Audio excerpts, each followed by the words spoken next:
우리 다 같이 기도하시고 하나님의 말씀 연구하도록 하겠습니다. 하늘에 계신 아버지, 이 시간 주의 성령의 은총과 축복이 함께 하셔서 우리의 우둔한 머리를 깨우치시고 하나님의 말씀을 올바로 깨달아 알 수 있도록 지혜의 영께서 풍성히 우리의 마음 가운데 역사하여 주시옵소서. 예수님의 이름으로 간절히 기도드리옵나이다.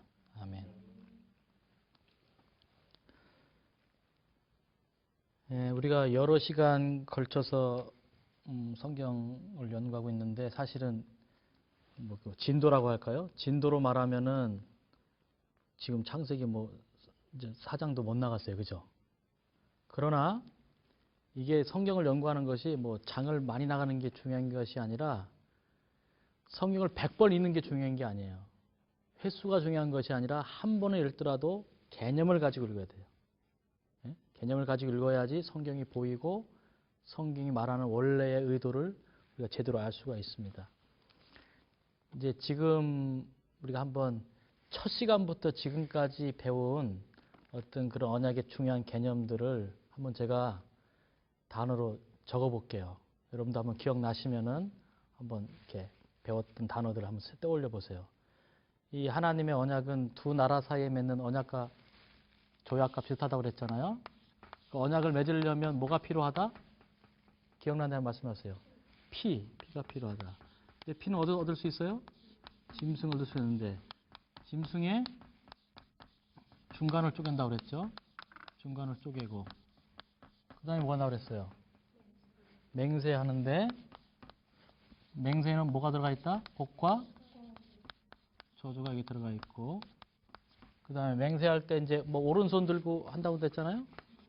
오른손 들고 하기도 하고 또 맹세한 다음에는 손을 맞잡습니다. 손 맞잡기 하고 맹세 이제 둘이 올 때 지나오면서 뭐 작성한다고 그랬어요? 언약 문서를 작성하는데 당시에는 이제 돌판에 그죠?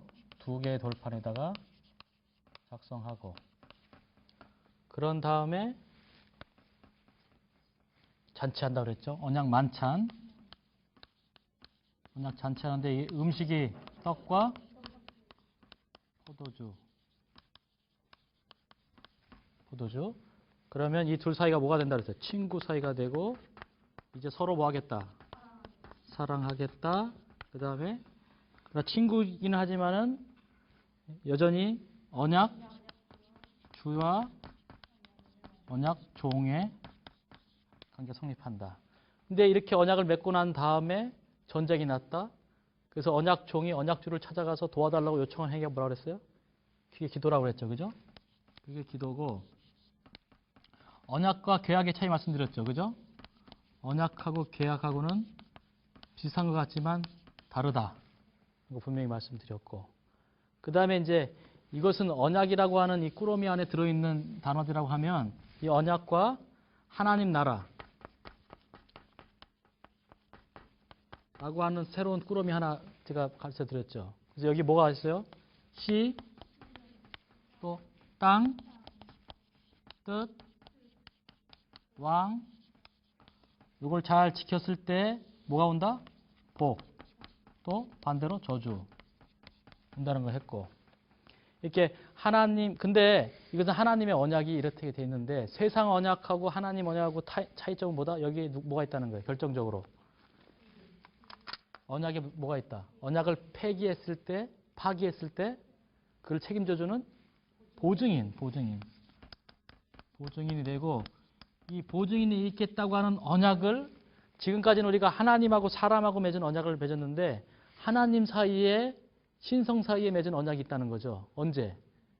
창세 전에. 그래서 이 언약을 뭐라고 한다? 창세전 언약이라고 하고 누구와 누구 사이에? 성부와 성자 사이에 맺은 언약이다. 또 이렇게 이 언약이라는 마음이 누가 시키지도 않았는데 자발적으로 솟아오르게 했던 어떤 동인, 그 에너지, 힘, 그 사랑, 그걸 뭐라고 한다? 히브리 말로? 기억나세요? 헤세드. 헤세드란 말이 다양한 단어로 번역이 됐다고 그랬죠. 사랑, 인자, 긍휼, 성실, 충실, 자비, 은총, 긍휼 뭐 여러 가지 말로 번역이 되었다. 그러면 이 지금 제가 쓴 단어들이 거의 한 30단어, 뭐 한 30 몇 개 단어 다른 것 같아요. 이 단어들을 이제 여러분들이 앞으로 성경을 딱 읽으실 때 사랑이란 말이 딱 나오면은 아, 둘이 언약 맺어갖고 이런 말을 하는구나. 이제 아가서를 읽다가 그냥 솔로몬이 술람이 여인 보고 나의 사랑하는 자 하면은 그냥 한 남자가 여자한테 연애한다는 그게 아니라 이제 둘이 언약의 사랑을 나누고 있구나. 다윗과 요나단이 둘이 친구가 돼서 사무엘상 18장에서 둘이 수풀에 가서 언약 맺으면은 우리 이제 친구에 하면은 아, 둘이 친하니까 언약 맺었구나가 아니라 목숨을 담보로 해서 서로 생명을 지켜주고 가문을 지켜주기로 언약을 체결했구나라고 읽을 수 있어야 된다는 거예요. 글을 보고 뭐가 떠오르게 한다고 그랬어요. 제가 계속. 그림이 떠올리게 됐네. 이 단어가 그래서 참 중요한 단어예요. 실습. 근데 이제 보세요. 이런 단어들은 어떻게 보면은 상당히 추상적인 그림, 추상적이에요. 예를 들어서 떡과 포도주 하면은 딱 그림이 떠오르죠. 그죠? 먹는 게 떠오르니까 그림이 딱 떠오르는데 뭐 그냥 여기 뭐 만찬하면 잘 안 떠오를 수도 있어요. 맹세하면 잘 안 떠오를 수도 있어요. 그래서 성경의 이 저자들은 언약이라는 개념을 추상적으로 설명하면 좀 어려우니까 다 비유로 설명한다는 거예요. 비유, 이미지화 시켜요. 비유로 설명해요. 그래서 어떻게 해요? 하나님은 언약 주고 너희는 언약 종이야 이러면 사람 잘 못 알아들어요. 그러니까 어떻게 해요? 나는 아버지고 너희는 아들이다. 예? 나는 너희 남편이고 너는 나의 아내다. 또 어떻게 해요? 나는 왕이고 너희는 나의 백성이다. 나는 주인이고 너희는 종이다. 또 어떻게 해? 나는 포도나무고 너희는 나는 포도밭 주인, 농부고 너희는 포도나무다. 나는 선한 목자고 너희는 양이다. 라고 하는 이미지, 어떤 비유를 들어서 설명해 준다는 것이에요. 그러니까 성경에 나오는 모든 비유들도 알고 보면 뭐예요? 하나님과 우리 사이의 언약의 관계들을 실생활 속에서 가르쳐 주는 것들이지 그게 딴 얘기하는 게 아니라는 거예요. 예를 들어서 요한복음 15장입니까? 포도나무 비유가 몇 장에 나와요? 15장에 나오죠. 15장에 나오면은 거기에 이제 한번 언약용을 한번 찾아보세요. 우리가 지금까지 배운 이 단어들을 가지고 언약용을 한번 찾아보는 겁니다. 15절 내가 참 포도나무요 내 아버지는 뭐해서 그 농부다 하면서 여기서 내는 누굽니까? 내가 참 포도나무요. 예수님이죠. 그죠? 예수님하고 하나님하고 둘이 뭐 맺었어요? 언약 맺은 얘기를 하면서 예수님이 성자께서 성부를 아버지라고 부르고 자기를 아들이라고 하는 거잖아요. 무슨 관계라는 거예요? 네, 창세전 언약을 맺은 관계를 말하고 있어요. 그 다음에 나는 참 포도나무인데 너희는 뭐예요? 그러면 참이 아니라 그냥 포도나무예요. 나는 참 씨고 너는 그냥 씨예요. 나는 참 왕이고 다윗은 그냥 왕이에요. 나는 참 선지자고 엘리야는 그냥 선지자예요. 항상 예수님이 언약의 보증이기 때문에 언약의 진짜 오리지널이라는 거예요. 진짜. 그래서 참이란 말이 여기 쓰였고요. 그럼 보세요. 이제 나는 포도나무에 너희는 가지다 이렇게 하면서 여기 9절 한번 보세요. 9절 아버지께서 나를 뭐한 것 같이? 사랑하신 것 같이 나도 너희를 사랑하니. 지금 아버지께서 아들을 언제 사랑했어요? 사랑이란 말이 지금 여기 언약을 맺을 때 서로 사랑하겠다고 했는데 아버지께서 아들을 사랑한 것은 곧 무슨 언약을 말하는 거예요?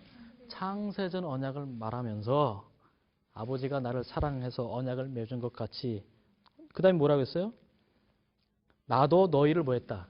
사랑하였으니 나도 너희와 언약을 맺었으니 나의 사랑 안에 거하라. 내가 너희들을 대표해서 언약을 아버지랑 맺어놓았으니 너희는 이제 내 안으로 들어오면 자동으로 누구랑 언약을 맺었다는 거예요?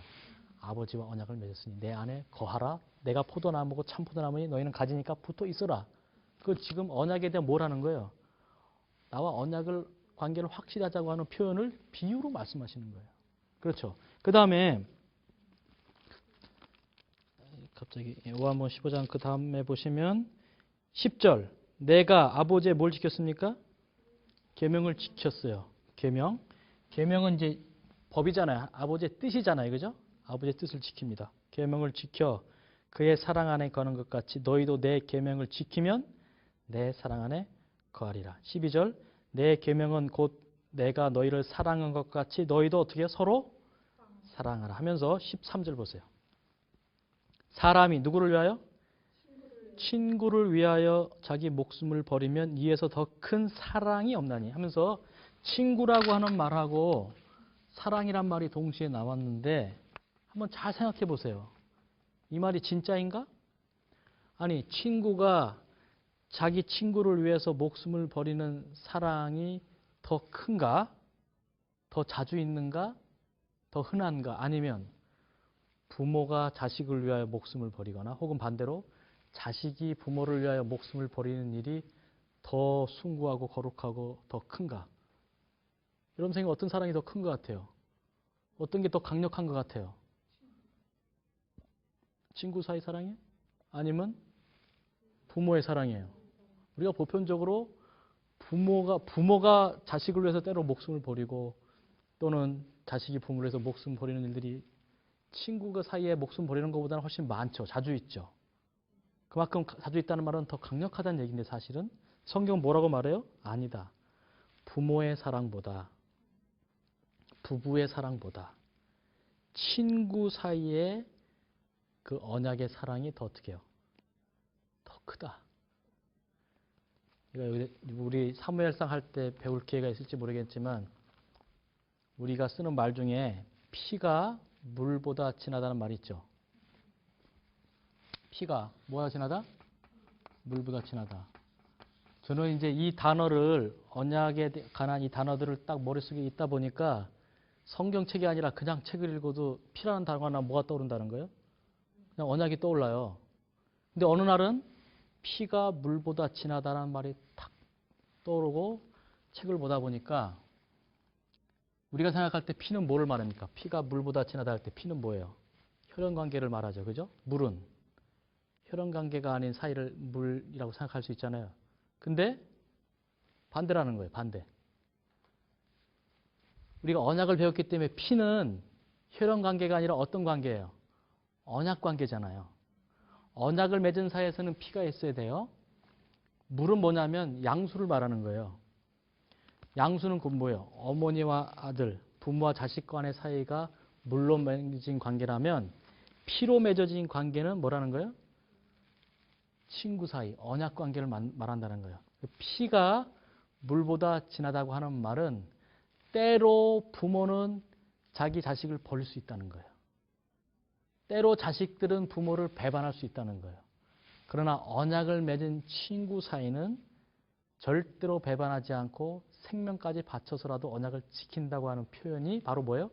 피가 물보다 진하다는 것이에요. 어떻게 보면 개념이 지금 완전히 거꾸로 돼버렸죠. 그것은 언약적인 사고를 할 때만 그게 가능해져요. 그렇죠? 예를 들어서 사무엘하 2장을 한번 보세요. 다윗과 요나단이 언약 맺었잖아요. 둘이 언약 맺고 뭐가 됐어요? 친구가 됐죠. 친구 언약을 맺었잖아요. 사무엘하 2장에 보시면 1장인가 2장인가 제가 시켰는데 그 요나단이 죽었을 때 1장 마지막 부분에 있네요. 그죠? 1장 26절에 보시면 요나단이 길보아 전투에서 사울과 그저 한 가족이 블레셋 군대에서 몰살당하잖아요. 그때 다윗이 그 죽음을 듣고서 여기 노래를 짓습니다. 26절 보시면 내 형 요나단이여 내가 그대를 애통함은 그대는 내게 심히 아름다움이라 그대가 나를 사랑함이 이게 무슨 단어가 나왔어요? 사랑함이 나왔죠. 사랑함이 기이하여 여인의 사랑보다 승하였도다 라고 했는데 이거를 말이죠. 언약의 개념이 없이 그냥 읽으면 어떤 말이 나오는지 아세요? 제가 실제로 이 사무엘하에 관한 다른 책들을 쭉 보다 보니까 아주 이렇게 표현한 데도 있어요. 다윗과 요나단이 어떻게 서로 뭐에 따라서 지금 사랑했다. 근데 사실 남자들끼리 사랑했다는 말 자세히 안 써요.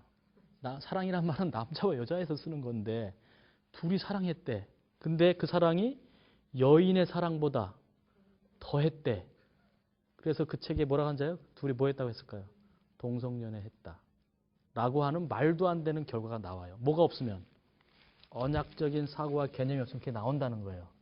여기서 말하는 여인은 어머니를 말하는 거예요. 그죠? 어머니와 자식. 부모가 자식을 버릴 수는 있어도 그 사랑보다 혈연으로 맺어진 양수로 맺어진 사랑보다 다윗과 나단 피로 맺어진 언약의 사이가 더 견고하고 확실하고 결국 깨트릴 수 없다는 것을 강조한 표현이라는 거예요. 그 대표적인 게 이사야 49장 한번 보세요. 이사야 49장. 이사야 49장입니까? 49장, 예, 49장 15절 보시면 15절 여인이 어찌 그 젖 먹는 자식을 어떻게 해요? 잊겠으며 49장 15절입니다. 이사야 자기 태에서 난 아들을 긍휼히 여기지 않겠느냐. 여기 긍휼이란 말 나왔죠? 그들은 혹시 뭐 할지라도 잊을지라도 나는 너를 잊지 아니할 것이다. 피가 물보다 진하다는 말이에요. 하나님께서 우리와 언약을 맺으시고 피로 맹세하셨기 때문에 부모의 사랑 그 이상을 뛰어넘는 거예요. 근데 우리가 이 사람들은 경험한 것 이상으로 깨닫지는 못해요. 그러다 보니까 자기가 부모님한테 사랑받은 것 이상으로 사랑이 더 이상 큰 거를 느껴보지 못하면 깨닫지는 못해요. 그러나 성경은 분명히 반복해서 아주 귀가 따가울 정도로 분명히 말하고 있어요. 나는 너와 언약을 맺었고 이 언약을 어떠한 일이 있어도 지킬 것이다. 내가 너의 죄가 너무 커서 구원받지 못할 죄는 없다. 근데 내가 너의 언약주라는 사실을 잊어버리고 내가 너의 죄를 용서했던 사실을 믿지 아니하고 내가 너를 끝까지 포기하지 않는 사실을 너희가 믿지 않는 그 불신의 죄로 인해서 구원받지 못할 경우는 있을지라도 너희가 살인죄나 강도나 어떤 극악무도한 그 죄 자체가 커서 구원받지 못하는 일은 없을 것이다.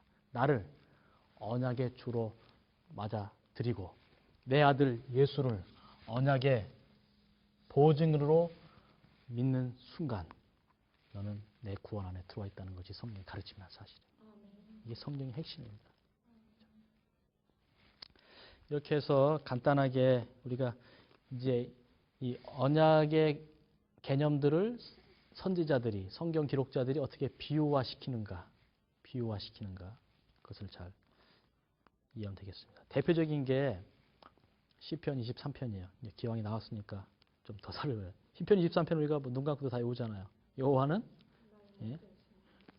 시편 23편 여호와는 나의 목자. 근데 여기서 하나 빠뜨린 게 제가 있는데 아까 이제 언약을 맺으려면 피가 필요하다고 그랬고 또 필요하다는 게 있다고 그랬죠. 창세기 1장 할 때 천년계와 언약 맺을 때 이름을 불렀잖아요. 이름이 필요해. 이름이 필요한데 하나님도 언약을 우리가 맺으려면 하나님도 이름이 필요하잖아요. 그죠? 근데 하나님의 이름이 하나요, 두 개요? 몇 개요?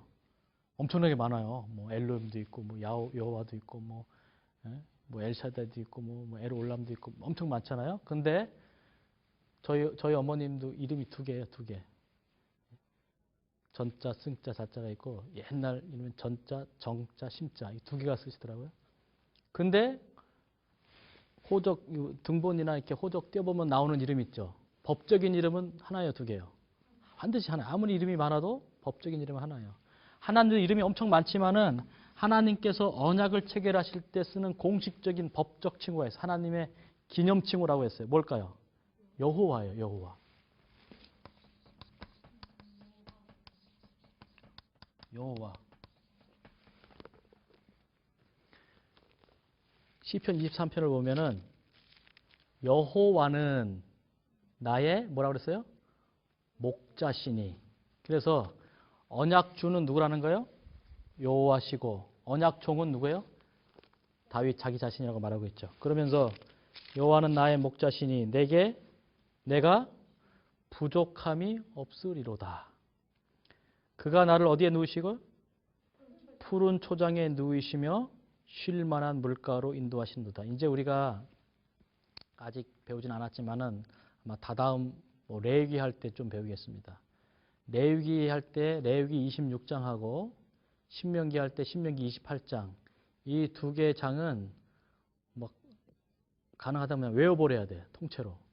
특별히 신명기 28장, 레위기 26장은 거기 나온 단어를 제가 단어 써줬잖아요. 거기에는 이거보다 훨씬 많은, 거기는 사실은 레위기 26장, 신명기 28장은 복과 저주의 장이거든요. 요거만 떠놓은 게 신명기 28장, 레위기 26장이에요. 요거만 써놓은 게. 여기 나온 요 복과 저주에 관한 단어들이 또 이 밑에 엄청나게 딸려 있어요. 제가 쓴 것 이상으로 딸려 있어요. 그거를 또 알아야지 역사서와 또 선지서를 이해할 수가 있어요.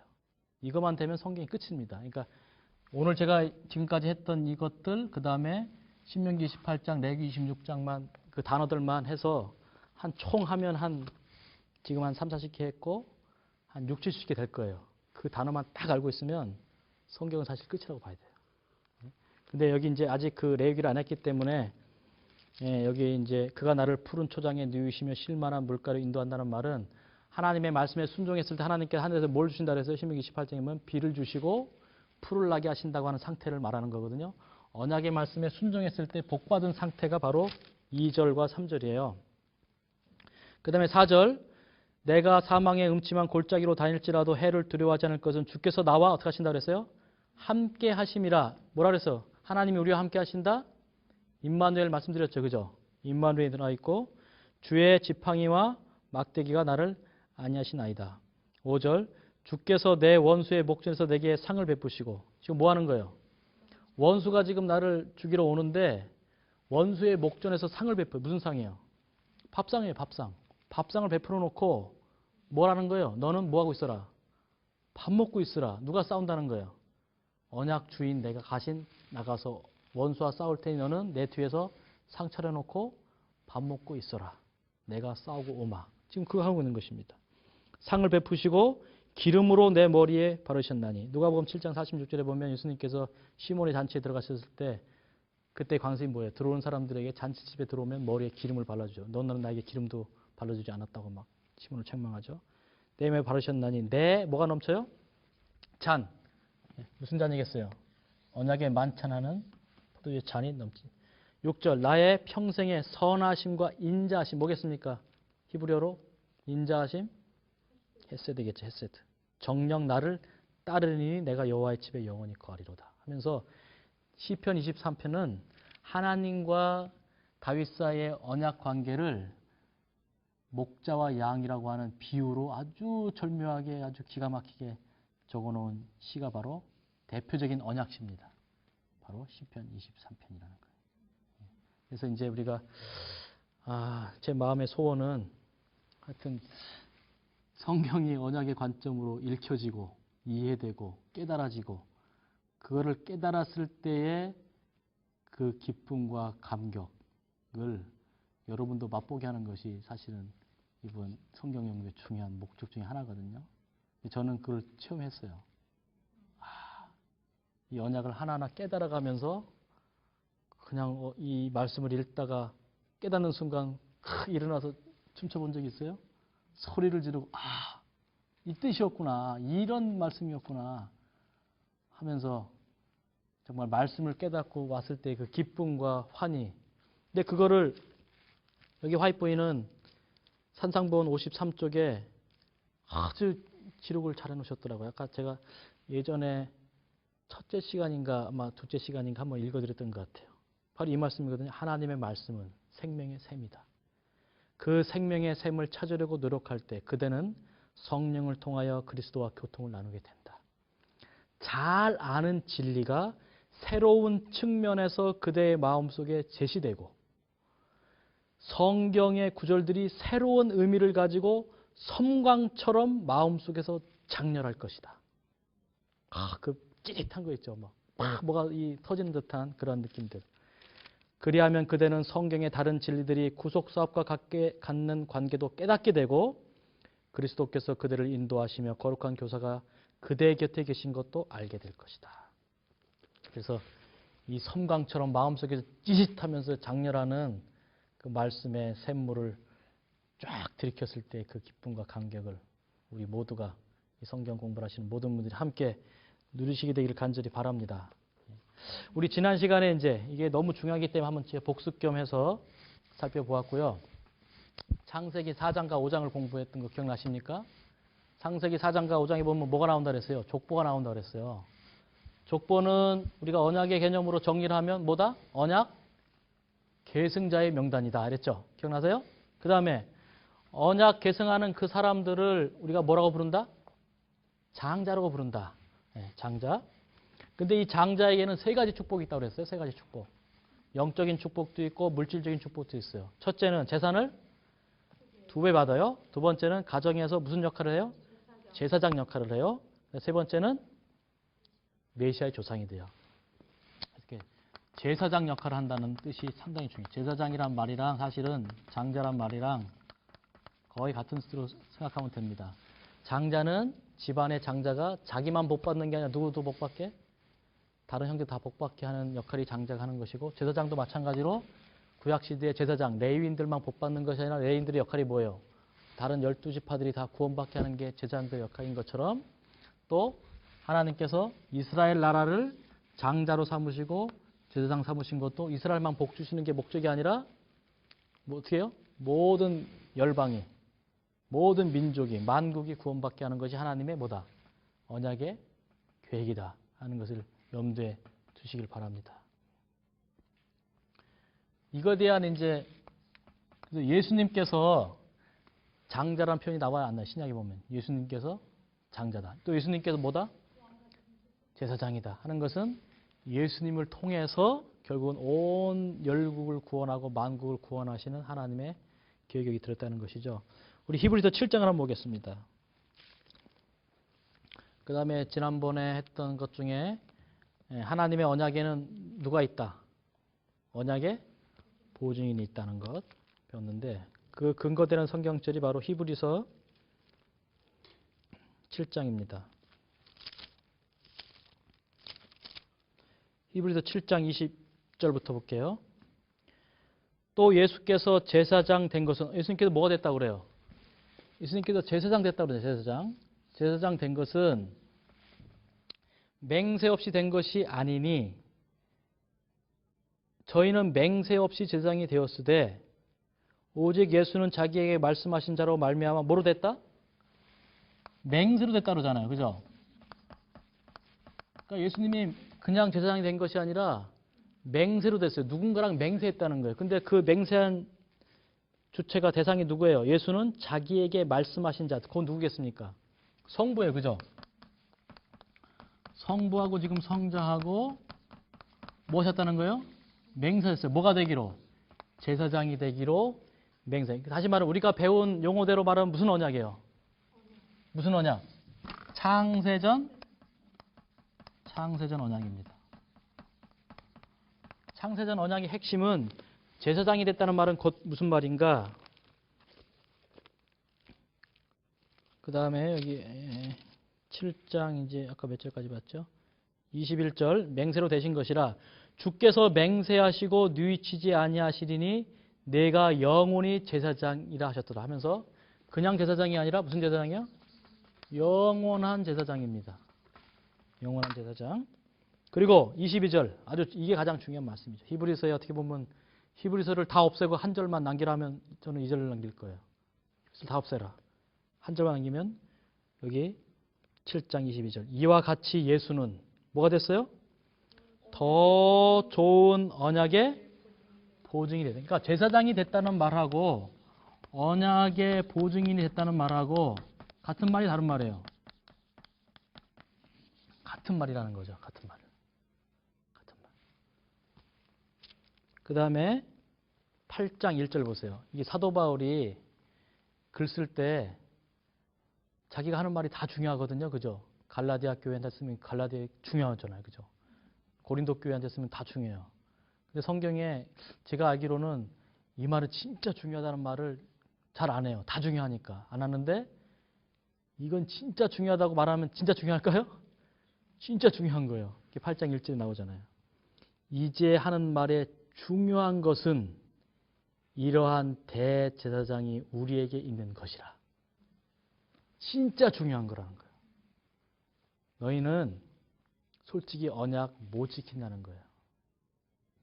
하나님의 언약의 계획에 문제가 있어서가 아니라 너희의 타고난 이기심과 죄된 본성이 하나님의 말씀을 순종하는 것을 불가능하게 한다는 거예요. 못해요. 그러나 이제 우리에게 아주 중요한 게 있는데 너희는 못하지만 우리에게 이 대제사장 언약의 보증인이 우리에게 있다는 것이에요. 그게 누구라는 것이에요? 바로 6절. 그러나 이제 그가 더 아름다운 직분을 얻으셨으니 이는 더 좋은 약속으로 세우신 더 좋은 언약의 중보시라. 중보시라. 7절에 그 저 첫 언약이 무음하였다면 둘째 것을 요구할 일이 없었으니 너희는 그 언약을 지키지 못하였지만 예수님을 통해서 너희의 모든 언약의 저주를 받으시고 예수님께서 언약의 보증이 되어주셨다는 약속을 여기 해 주시고 계십니다. 여기까지 우리가 잠시 좀 살펴보았고요.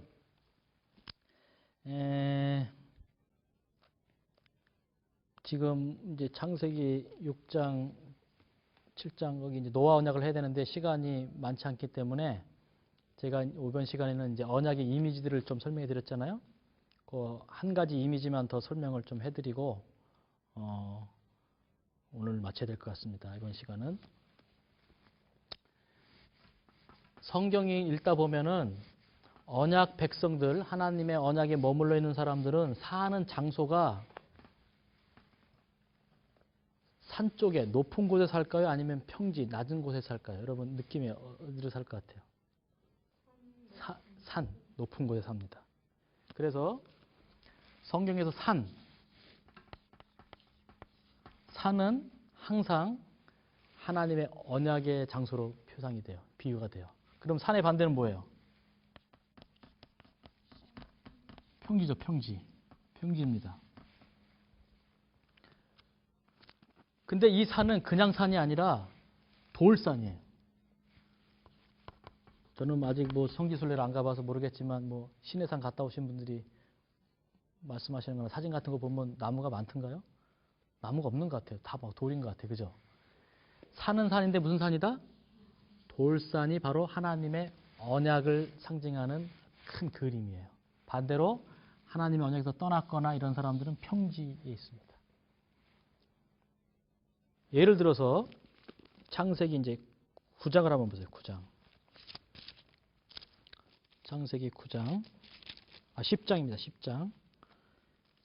10장 25절에 보면은 에벨은 두 아들을 낳고 하나의 이름을 벨렉이라 하였으니 그때 세상이 어떻게 됐다 그랬어요? 세상이 나뉘어졌다. 물론 여기 이제 뭐 아담의 세 아들을 노아의 세 아들을 통해서 세상이 이렇게 나눠졌다는 표현도 되지만은 저는 개인적으로 이것이 하나님을 믿는 언약 백성들과 또 하나님을 떠나가는 반 언약 백성들하고 구분이 되었다 이렇게 생각을 하면서요.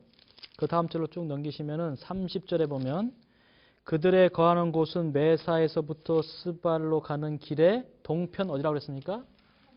동편 산이었다 이렇게 산. 그래서 하나님의 언약 백성들은 노아 홍수 이후에도 실제로 방주가 어디에 머물렀어요? 아라랏 산에 머물렀고 노아의 이 후손들이 아라랏 산에 머물면서 산지에 머물면서 하나님의 언약을 지켜나갔어요. 그런데 하나님의 언약에서 떠나간 사람들은 찾으면 어떻게 했을까요? 내려왔어요. 왜 내려왔을까요? 아무래도 여기가 더 먹고 살기가 편했겠죠. 그죠? 하여튼 내려왔습니다. 내려와서 드디어 여기 11절에 보면은 온 땅의 구음이 하나의 언어가 11장 1절 2절 이에 그들이 동방으로 옮기다가 신할 뭘 만났어요? 평지를 만남에 거기서 거하고 하면서 여기서 드디어 뭘 짓습니까? 이 사람들이. 여기가 이제 신할 땅 바벨론이 세워진 그 신할 땅이죠. 여기다가 뭘 세워요? 바벨탑을 샀습니다. 분명히 그 앞에 9장 10장에 하나님께서 다시는 이 세상을 물로 심판하지 않겠다고 언약을 세우시고 언약의 표징으로 뭘 주셨어요? 무지개를 세우셨는데 무지개를 표징으로 주셨는데 그 언약을 불신하고 비가 올 것을 대비해서 이렇게 만들게 되죠. 그래서 항상 똑같아요. 패턴은. 산이 나오면 뭐다? 하나님의 언약 백성. 그 다음에 평지가 나오면 언약을 떠나간 사람들. 예를 들어서 그럼 아브라함하고 아브라함의 조카 누가 있어요? 롯이 있죠. 예를 들어서 여기 12장 8절에 보면 아브라함은 뭐라고 말했냐면 거기서 베델 동편 산으로 옮겨 했습니다. 산. 베델 동편 산으로 옮겨 거기서 장막을 쳤다고 말했어요. 그죠? 그런데 그 다음 장 13장 11절에 보면은 뭐라고 했냐면 그러므로 롯이 요단 온 들을 택하고 동으로 옮기니 그들이 서로 떠난지라. 아브라함은 가나안 땅에 거하여. 근데 부조와 선지자 134쪽에 보면 그 땅을 뭐라고 표현하냐면 고원지대라고 말했어요. 아브라함은 고원지대에 여전히 머물렀고 롯은 어디로 갔습니까?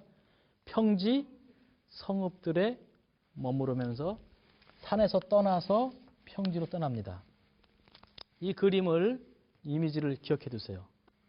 예를 들어서 우리 마태복음 5장입니까? 마태복음 5장. 예수님의 산상보훈에 보면 마태복음 5장에 보면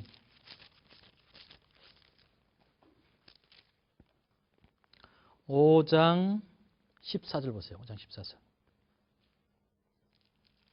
마태복음 5장 14절. 너희는 세상에 뭐라고 그랬어요?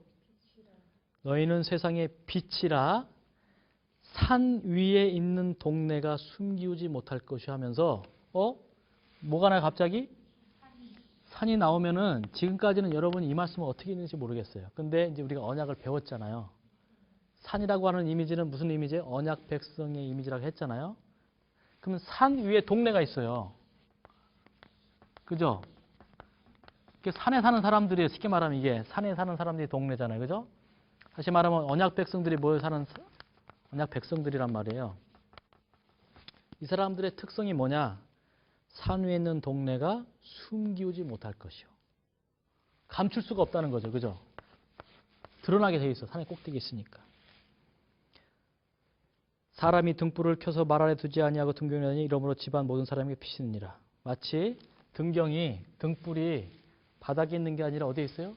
천장 높은 곳에 있어서 비치는 것처럼 언약 백성들도 역시 산 위에 거하는 백성으로 묘사를 하고 있어요. 그죠? 하나 더 볼까요? 하나 더 보면 다니엘서를 보겠습니다. 다니엘서. 다니엘서는 사실은 이제 예언적인 부분이라 뭐 연두도 나오고 하지만은 이미지는 다 똑같습니다. 다니엘이나 뭐 에스겔이나 또 마태복음이나 언약의 그 이미지는 똑같이 사용하고 있습니다. 예를 들어서 다니엘서 11장에 보시면 여기 이제 북방왕과 남방왕의 대결이 나와요. 근데 우리가 이런 역사적인 사건이나 연도 이런 걸 다 기억하거나 공부하기는 힘들죠. 그러나 우리가 성경을 그냥 읽을 때 여러분 언제 다니엘서 읽으시면서 지금 이때가 몇 년도에 무슨 사건이 알잖아요. 그냥 글자로 읽잖아요. 그죠? 글자로 읽다 보면 산이란 말도 나오고 이런 단어가 나올 거 아니에요. 그러면 비록 몇 년도에 뭐가 뭐 로마가 일어나고 뭐가 멸망하고 이런 거는 모른다 할지라도 그 이미지로 비춰지는 언약의 개념들을 딱 캐치하시고 그 의미를 깨달으면 되는 거거든요. 여기 보니까 41절 보세요. 40절에 보면 마지막 때가 나오면서 41절 그가 또 영화로운 땅에 들어갈 것이요 많은 나라를 패망케 할 것이나 오직 에돔과 모압과 암몬의 뭐 한 자가 나와요. 여기 보니까. 예? 에돔과 모압과 암몬의 존귀한 자들 나오죠. 존귀 기억나세요 혹시? 존귀한 자들? 존귀한 자들. 출애굽기 24장에 하나님과 이스라엘 백성이 언약 맺고 산꼭대기에 올라와서 뭐 먹고 마셨을 때 이스라엘의 존귀한 자들은 손을 대지 아니하셨더라. 기억나시죠? 언약 맺은 자들이에요. 마지막 제7 안식일 예수 재림교회 말고 여러 뭐 종교 단체, 교회에서 들어올 하나님의 언약 백성들, 에돔과 모압과 암몬의 존귀한 자들은 그 사람들이에요. 그 사람들이 들어오게 되는데 여기 지금 이제 남방왕과 북방이 싸우잖아요. 싸우면서 45절 보세요. 그가 장막 궁전을 바다와 영화롭고 거룩한 사이에 베풀 것이나 그의 끝이 이르리니 도와줄 자가 없겠다 하면서 이 남방왕이 장막을 베푸는데 어디다 베푼다는 거예요? 장막 궁전을 바다와 여기 바다가 있어요. 바다와 영화롭고 거룩한 어디에? 산. 산 사이에 베풀리니. 여러분 바닷가를 가보시면 바다가 이렇게 있으면 바다와 이쪽 산의 사이는 뭐가 있을까요? 여기는 백사장이 백사장. 모래예요. 그죠? 여기다가 뭘 쳐요? 장막궁전 텐트를 치고서 지금 이 산에 사는 백성들하고 뭐 하려는 거예요? 지금 싸우려고 전쟁을 벌이는 마지막 시대에 일어날 영적 전쟁의 모습을 보여주고요. 산에 사는 백성과 바다에 사는 평지에 사는 백성하고의 전쟁을 보여주고 있어요. 이거를 그대로 갖다 쓴 게 뭐냐면 계시록이잖아요. 계시록 12장 한번 보세요. 계시록 12장 17절에 보시면 용이 여자에게 분노하여 돌아가서 그 여자의 남은 자손 곧 하나님의 계명을 지키고 예수의 증거를 가진 자들로 더불어 싸우려고 어디에 섰다고 그랬어요? 어디에? 바다 모래 위에 섰더라. 지금 사단은 용은 어디 있어요? 바다 모래 위에. 이 바다와 산 사이에. 근데 하나님의 백성은 그럼 어디 있어요? 어디 있겠어요? 당연히. 산에 있죠. 산에 있는 게 어디 나와요? 산에. 14장 1절이잖아요. 계시록 14장 1절에. 예. 또 내가 보라 어린 양이 시온산에 섰고 하면서 갑자기 시온산이 나오잖아요. 시온산에 섰고 그 이마에 어린 양의 이름과 그 아버지의 이름을 쓴 것이 있도다 하면서 14만 4천역이 나오거든요. 다시 말하면 이 시온산 14만 4천은 하나님의 남은 마지막 언약 백성들이에요. 마지막 시대에. 왜? 분명히 산에 서 있어요. 산. 성경에서 산이라는 이미지는 뭐다? 언약이 분명하잖아요. 그래서 여러분이 성경을 너무 이렇게 어떤 백그라운드, 배경이나 뭐 역사적인 사실, 연도, 뭐 히브리어, 헬라 이런 데 얽매지 마시고 제가 가르쳐 드린 대로 언약의 용어들하고 이미지만 잘 활용하셔도 성경을 해석하는데 격기로 나가질 않아요. 그 원리들을 잘 하시면은 성경 전체가 언약의 한 세트라는 것을, 한 꾸러미라는 것을 깨닫게 될 것이고 그 가운데서 많은 은혜들을 체험할 줄 믿습니다. 그래서 그러한 감격들이 우리에게 더 넘치게 되길 바라고 이것은 지금 뭐 여러 부분들이 아주 작은 부분이지만 앞으로 시간 나는 대로 계속해서 다양한 언약의 이 비유와 이미지들을 함께 또 공부해 가면서 은혜를 누리시게 되길 간절히 바라면서 오늘 마치도록 하겠습니다. 감사합니다.